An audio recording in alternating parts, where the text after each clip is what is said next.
नागपूर शहरात खंडणी मागणाऱ्या गुंडावर वाठोडा पोलिसांनी मोठी कारवाई केली आहे। चहाच्या दुकानात घुसून तोडफोड करत दर महिन्याला 5,000 रुपयांची खंडणी मागणाऱ्या आरोपीला पोलिसांनी अटक केली आहे। वाठोडा पोलीस ठाण्याच्या हद्दीतील खरबी परिसरातील पायल वाईन शॉप जवळ कम्फर्ट ऑफ चाय नंबर 2 या चहाच्या दुकानात ही घटना घडली आहे। फिर्यादी किशोर नारायण गुरव वय वर्ष 74 हे आपल्या दुकानात असताना आरोपी सचिन रूपचंद वासनिक व त्याचा साथीदार प्रणय बेसरकर हे दुकानात आले। दोन्ही आरोपींनी संगनमत करून फिर्यादीस अश्लील शिवीगाळ केली, दुकानाच्या काउंटरची तोडफोड करून नुकसान केले आणि दुकान चालवायचे असेल तर दर महिन्याला 5,000 रुपयांचा हप्ता द्यावा लागेल अशी खंडणी मागितली। पैसे न दिल्यास जीवे मारण्याची धमकीही देण्यात आली।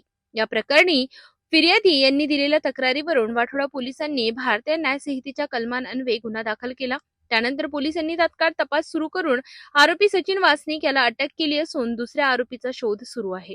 या कार्यवाहीमुळे परिसरातील व्यावसायिकांनी समाधान व्यक्त केले असून खंडणीखोरांवर पोलिसांचा धाक कायम असल्याचे पुन्हा एकदा स्पष्ट झाले आहे।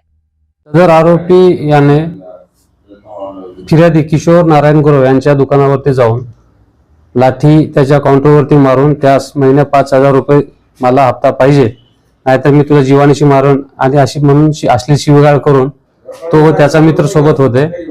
या दोघांनी मिळून त्यांना अशा प्रकारे धमकी देऊन तिथून निघून गेले। अशी माहिती पोलिसांनी त्यांनी रिपोर्ट दिल्याबरोबर माननीय डीसीपी साहेबांनी त्यांच्यामध्ये डीबी पथकाला तात्काळ रवाना करायला आदेश दिल्याने त्याप्रमाणे पोलीस साहेबांनी रवाना केले आणि आरोपी सचिन उर्फ भांजा रूपचंद वासनिक यास पकडून आणले। त्यांनी सदरचा गुन्हा कबूल केला आणि त्याचा काल रोजी PCR घेण्यात आला होता। त्याच्यातले अजून एक आरोपी फरार असून त्याचा शोध डीबी पथक घेत आहे। रेकॉर्डवरीलच आरोपी आहे, याच्यावर जवळपास 20-25 गुन्हे आहेत, शरीराविरुद्ध व मालाविरुद्धचे गुन्हे आहेत त्याच्यावर, आणि त्यांनी महिन्या 5,000ची मागणी त्यांनी खंडित टाईपमध्ये केलेली आहे धमकी देऊन।